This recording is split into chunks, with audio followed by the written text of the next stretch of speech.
Pendant Thanksgiving, ma fille de 7 ans a reçu son repas sur une assiette en papier alors que tout le monde avait de la porcelaine.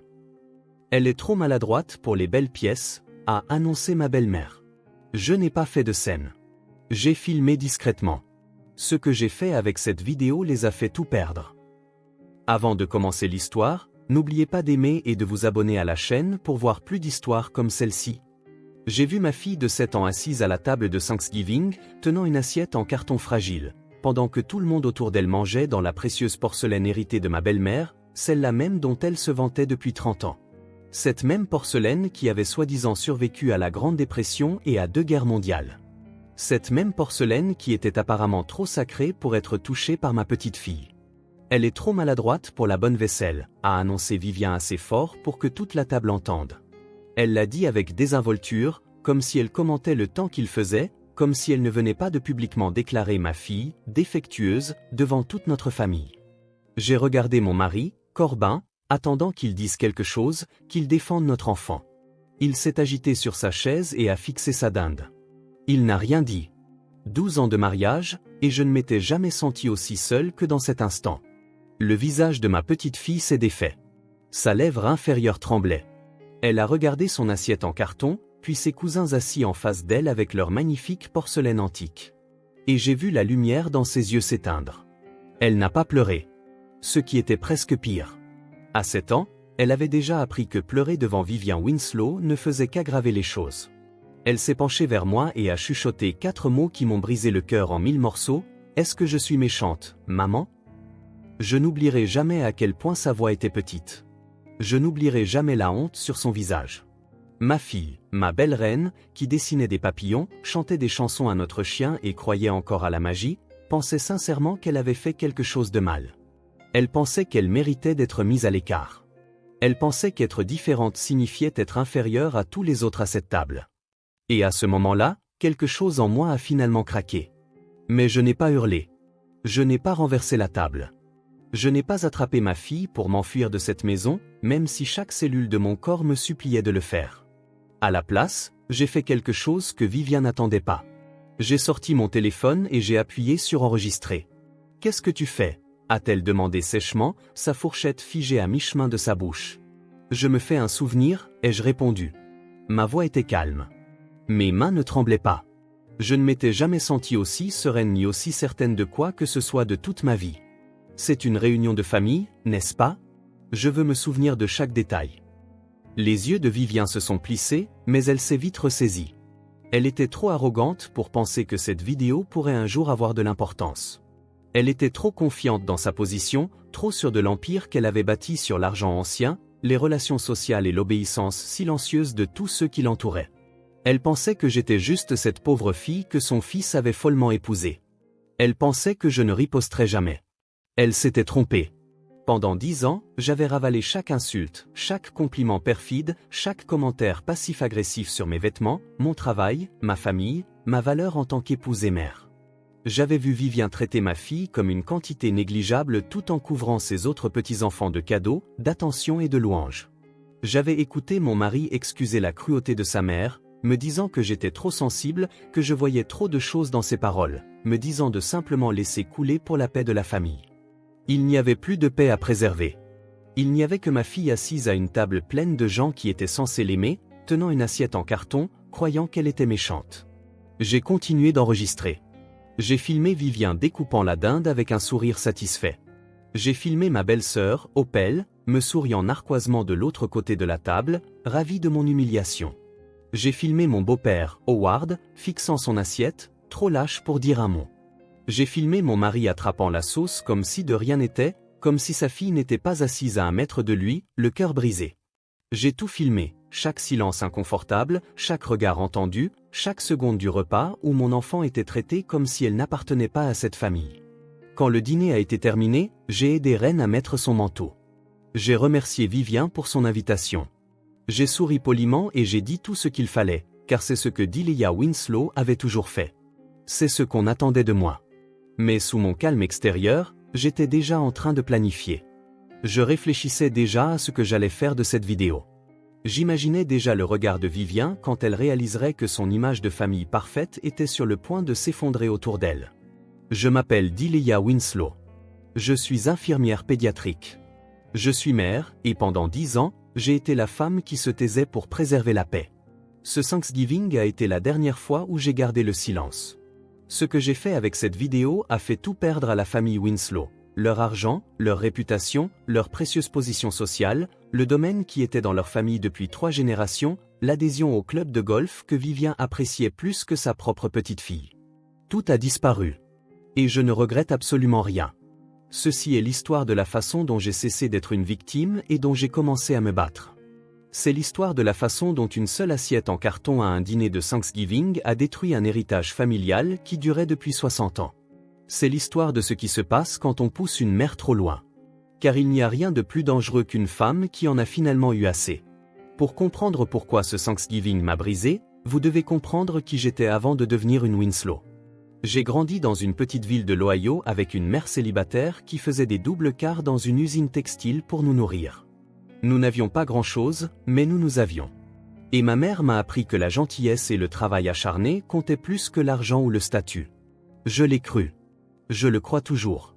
Je me suis payé mes études d'infirmière en occupant 3 emplois. J'étais serveuse dans un dîner, je nettoyais des bureaux la nuit et je travaillais les week-ends à la cafétéria de l'hôpital, servant de la nourriture aux visiteurs et au personnel. C'est là que j'ai rencontré Corbin Winslow. Il avait 24 ans et rendait visite à sa grand-mère dans l'unité de cardiologie. J'en avais 22, j'étais épuisé et je portais une résille qui me donnait l'air ridicule. Il m'a demandé une tasse de café, et lorsque je la lui ai tendue, il m'a souri comme si j'étais la femme la plus belle qu'il ait jamais vue. Personne ne m'avait jamais regardé de cette façon auparavant. Nous avons parlé pendant 1 heure ce jour-là. Il est revenu le lendemain, et le jour d'après, même après la sortie de sa grand-mère. Il disait qu'il ne pouvait pas arrêter de penser à moi. Il disait que j'étais différente de toutes celles qu'il avait rencontrées. Il disait qu'il se fichait d'où je venais ou de combien d'argent j'avais. Je l'ai cru. Ce fut ma première erreur.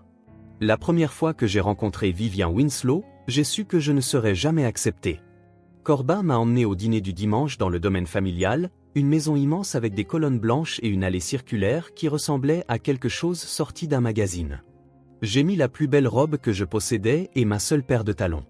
Vivien a ouvert la porte, m'a toisé, et ses yeux se sont posés sur mes chaussures. Elles étaient éraflées. Je les avais achetées d'occasion 3 ans plus tôt. Choix intéressant, a-t-elle dit. Pas de bonjour, pas de « ravi de vous rencontrer ». Juste ces 2 mots prononcés avec un sourire pincé qui n'atteignait pas ses yeux. Ce fut le commencement. Au cours des 12 années suivantes, Vivien s'est donné pour mission de me rappeler que je n'étais pas à ma place. Elle a porté du blanc à notre mariage. Elle a organisé des baby showers somptueuses pour les enfants d'Opel, mais a refusé d'en organiser une pour Ren, prétextant être trop occupée. Chaque Noël, les enfants d'Opel recevaient des montagnes de cadeaux coûteux, tandis que Ren recevait un livre de coloriage et un paquet de crayons que Vivien avait clairement acheté au magasin à $1. Chaque insulte était assez petite pour être écartée. Chaque affront était assez subtil pour que lorsque je me plaignais, Corbin secouait la tête et me disait que j'exagérais. « Maman ne le pense pas comme ça », disait-il. « Tu es trop sensible. Elle est juste vieille mode. Laisse tomber. » J'ai laissé couler pendant des années. J'ai laissé couler parce que j'aimais mon mari. J'ai laissé couler parce que je voulais que Ren ait une relation avec ses grands-parents. J'ai laissé couler parce que je pensais que préserver la paix était la bonne chose à faire. Mais la paix que je préservais était un mensonge. Il n'y avait pas de paix. Il n'y avait que mon silence. Et Vivien prenait ce silence comme une permission de nous traiter, ma fille et moi, comme elle l'entendait. Ren est née il y a 7 ans, et elle a été le plus grand cadeau de ma vie. Elle est venue au monde avec des yeux brillants et un rire qui pouvait remplir toute une pièce. Elle aimait les animaux, le dessin et inventait des histoires de royaumes magiques où tout le monde était gentil les uns avec les autres. À 5 ans, son institutrice de maternelle a remarqué que Ren avait des difficultés avec certaines tâches. Tenir un crayon était difficile pour elle. Couper avec des ciseaux était un défi. Elle laissait tomber les choses plus souvent que les autres enfants. Nous l'avons emmenée chez des spécialistes et elle a été diagnostiquée avec un trouble de la coordination motrice. Cela affecte sa motricité fine et son équilibre. Cela la rend maladroite parfois. Mais maladroit ne veut pas dire négligent. Maladroit ne veut pas dire stupide. Maladroit ne veut pas dire qu'elle mérite d'être traitée comme si elle était cassée. Ren a travaillé si dur en ergothérapie. Elle s'est entraînée à tenir son crayon pendant des heures. Elle ne s'est jamais plainte. Elle n'a jamais abandonné. Et malgré tout, elle adorait toujours sa grand-mère. Elle faisait des cartes pour Vivien. Elle dessinait des images pour elle. Elle l'appelait « Mamie », avec tellement d'amour dans la voix que cela me serrait la poitrine. Vivien n'a jamais apprécié quoi que ce soit. Elle acceptait les cadeaux de Reine avec un désintérêt à peine dissimulé et les mettait de côté sans un second regard. Elle complimentait constamment les enfants d'Opel tout en ignorant complètement Reine. Elle faisait en sorte que ma fille se sente invisible. En abordant ce Thanksgiving, j'étais épuisé. J'étais usé par des années de bataille que mon mari refusait de reconnaître. J'étais fatigué de me défendre, ma fille et moi, face à des gens qui ne nous verraient jamais comme des égales. Mais j'y suis allé quand même. Corbin m'a supplié de venir. Reine voulait voir ses cousins, et une partie idiote de moi espérait encore que cette année serait différente. Je me trompais. Nous sommes arrivés au domaine Winslow à 2 heures précises, exactement comme Vivien l'avait demandé. La maison était magnifique, décorée de couronnes d'automne et de rubans dorés. De l'extérieur, cela ressemblait au cadre parfait pour une réunion de famille parfaite. Mais j'avais appris il y a longtemps que la famille Winslow n'était parfaite qu'en surface. Reine était si excitée pendant le trajet. Elle avait passé 3 jours à faire un dessin pour sa grand-mère. C'était un dindon entouré de cœurs, et elle avait écrit « Joyeux Thanksgiving Mamie » de sa plus belle écriture. Les lettres étaient de travers et certaines couleurs dépassaient des lignes, mais elle avait travaillé si dur dessus. Elle le tenait soigneusement sur ses genoux pendant tout le trajet, terrifiée à l'idée de le froisser. « Tu crois que mamie va l'aimer » m'a-t-elle demandé. « Je pense qu'elle va adorer » ai-je dit. Je me détestais de mentir, mais je ne pouvais pas supporter d'éteindre l'espoir dans ses yeux. Opel et sa famille étaient arrivés avant nous. Lorsque nous avons franchi la porte d'entrée, Vivien était déjà dans le hall, serrant les enfants d'Opel dans ses bras comme s'ils étaient les créatures les plus précieuses au monde. Elle les a embrassés sur la joue et leur a dit à quel point ils lui avaient manqué et comme ils avaient grandi. Puis elle nous a vus. Son sourire s'est légèrement estompé, juste assez pour que je le remarque. « Ah, vous êtes là » a-t-elle dit platement. Son regard s'est porté sur Reine et son expression s'est durcie. Reine, essaie de ne rien toucher de précieux aujourd'hui. Nous avons beaucoup d'objets fragiles exposés. Le visage de Reine s'est décomposé un instant, mais elle s'est vite ressaisie. Elle s'est avancée et a tendu son dessin. Je l'ai fait pour toi, mamie. C'est un dindon avec des cœurs parce que je t'aime. Vivien a pris le dessin sans le regarder. Elle ne s'est pas accroupie à la hauteur de Reine. Elle n'a pas souri. Elle l'a simplement tenu entre 2 doigts comme s'il s'agissait de quelque chose de légèrement désagréable. « Comme c'est gentil » a-t-elle dit. « Va te laver les mains. Le dîner est presque prêt. » Elle a posé le dessin sur une table d'appoint et s'est éloignée. Reine est restée là, regardant sa grand-mère partir, et j'ai vu la confusion sur son visage. Elle ne comprenait pas pourquoi mamie n'aimait pas son cadeau. Elle ne comprenait pas ce qu'elle avait mal fait. Je lui ai pris la main et l'ai emmenée à la salle de bain. Je l'ai aidée à se laver les mains et je lui ai dit que le dessin était magnifique. Je lui ai dit que mamie était juste occupée avec le dîner. Encore des mensonges pour la protéger d'une vérité qu'elle était trop jeune pour comprendre. L'heure suivante a été une torture. Les enfants d'Opel couraient librement dans la maison, touchant tout ce qu'ils voulaient, et personne ne leur disait un mot. Reine était assise tranquillement sur le canapé, craignant de bouger, craignant de transgresser les règles que sa grand-mère avait établies spécifiquement pour elle. J'ai vu Howard, mon beau-père, adresser un petit sourire à Reine de l'autre bout de la pièce. Je pense qu'il l'avait toujours aimée, mais il ne l'a jamais défendue. Il n'a jamais dit un mot contre sa femme. Son silence le rendait tout aussi coupable que les autres. Quand le dîner a été annoncé, nous nous sommes tous dirigés vers la salle à manger. La table était magnifique. Vivien s'était surpassé avec les décorations, les centres de table, les bougies, et là, à chaque place, il y avait la porcelaine de sa grand-mère. Les assiettes dont elle parlait depuis que je la connaissais, les assiettes qui étaient sa possession la plus précieuse. Tout le monde s'est assis. Corbin s'est assis à côté de moi. Reine était assise de l'autre côté. Les enfants d'Opel, des jumeaux de 6 ans, étaient assis en face de nous avec leurs belles assiettes en porcelaine devant eux. Howard était assis à une extrémité de la table. Vivien se tenait à l'autre, observant son royaume avec satisfaction. Puis elle s'est approchée de Reine avec quelque chose à la main. Une assiette en carton blanche, fragile et bon marché. Elle l'a posée devant ma fille comme si de rien n'était, comme si c'était parfaitement normal, comme si Reine ne remarquerait pas qu'elle était la seule personne à table sans vraie vaisselle. « Qu'est-ce que c'est » ai-je demandé. Ma voix est sortie plus vive que je ne l'aurais voulu. Vivien a haussé un sourcil. C'est une assiette, dit Léa. Reine peut utiliser celle-ci. Elle est trop maladroite pour la bonne vaisselle. Nous savons tous comment elle est. Je ne laisserai pas la porcelaine de ma grand-mère être détruite parce qu'elle ne peut pas contrôler ses mains. Le silence s'est fait à table. J'ai regardé Corbin, attendant qu'il dise quelque chose. N'importe quoi. C'était son père. C'était sa fille qui était humiliée devant tout le monde. Il a fixé sa serviette. Il n'a rien dit. Opel a laissé échapper un petit rire. Maman est juste pratique. Ne rends pas les choses bizarres, Dia. Reine a regardé son assiette en carton. Puis elle a regardé ses cousins avec leur porcelaine assortie. Sa lèvre inférieure a tremblé. Elle s'est tournée vers moi, les larmes aux yeux, et a chuchoté les mots qui m'ont brisé. Est-ce que je suis méchante, maman? Je n'arrivais plus à respirer. Ma vision s'est rétrécie. Chaque insulte que j'avais ravalée, chaque affront que j'avais ignoré, chaque fois où j'étais restée silencieuse pour préserver la paix m'est revenu d'un coup. Ma fille de 7 ans venait de me demander si elle était méchante parce que sa propre grand-mère venait de la déclarer publiquement indigne de manger dans les mêmes assiettes que tout le monde. Vivien a commencé à découper la dinde comme si de rien n'était. C'est là que j'ai pris ma décision. J'ai mis la main dans ma poche et j'ai sorti mon téléphone. J'ai ouvert l'appareil photo et j'ai appuyé sur enregistrer.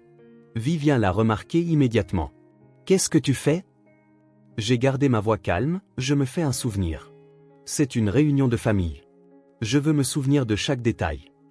Elle a soufflé et est retournée à sa dinde, confiante que rien de ce que je faisais ne pourrait jamais l'atteindre.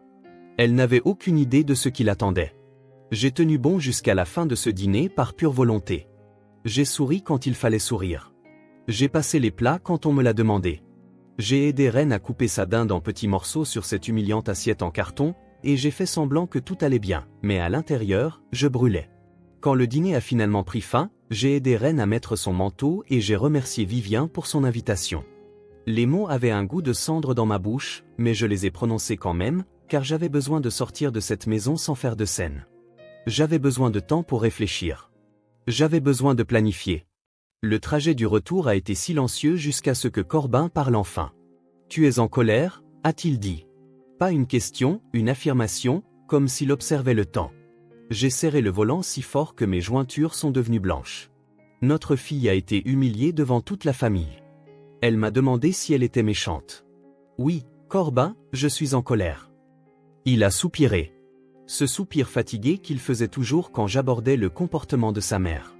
Maman ne le pensait pas comme ça. Tu sais à quel point elle tient à cette porcelaine. Elle la protège. C'est dans la famille depuis des générations. J'ai garé la voiture sur le bord de la route. Je ne pouvais pas conduire et avoir cette conversation en même temps. Je me suis tourné vers lui.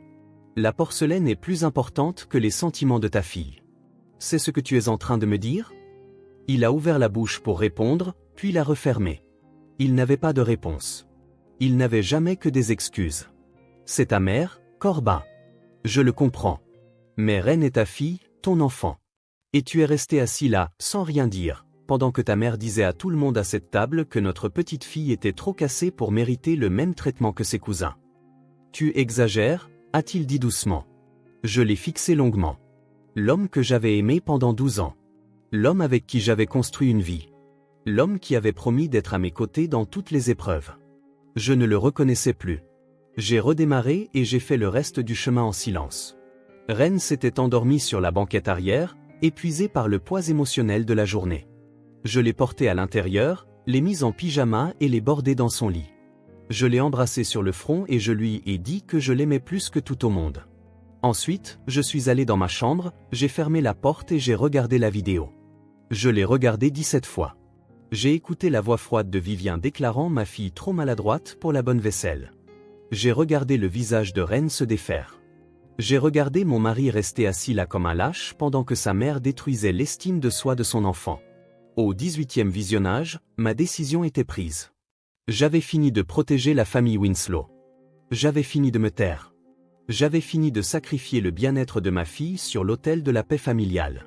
Au cours des semaines suivantes, je suis devenue une détective dans ma propre vie. J'ai rassemblé toutes les preuves que j'ai pu trouver. J'ai sauvegardé des messages où Vivien me critiquait auprès d'Opel, me traitant de vulgaire, de désespéré, et de « croqueuse de diamants » qui avait piégé son fils.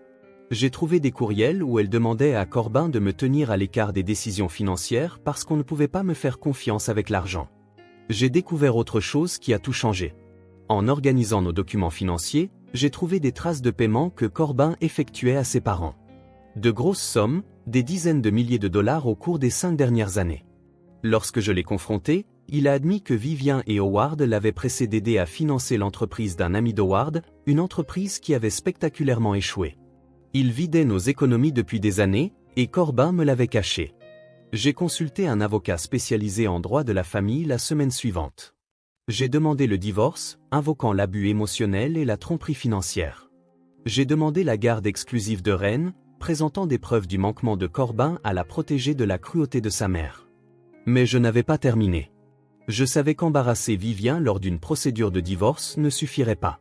Elle transformerait l'histoire. Elle me ferait passer pour l'ex-épouse amère.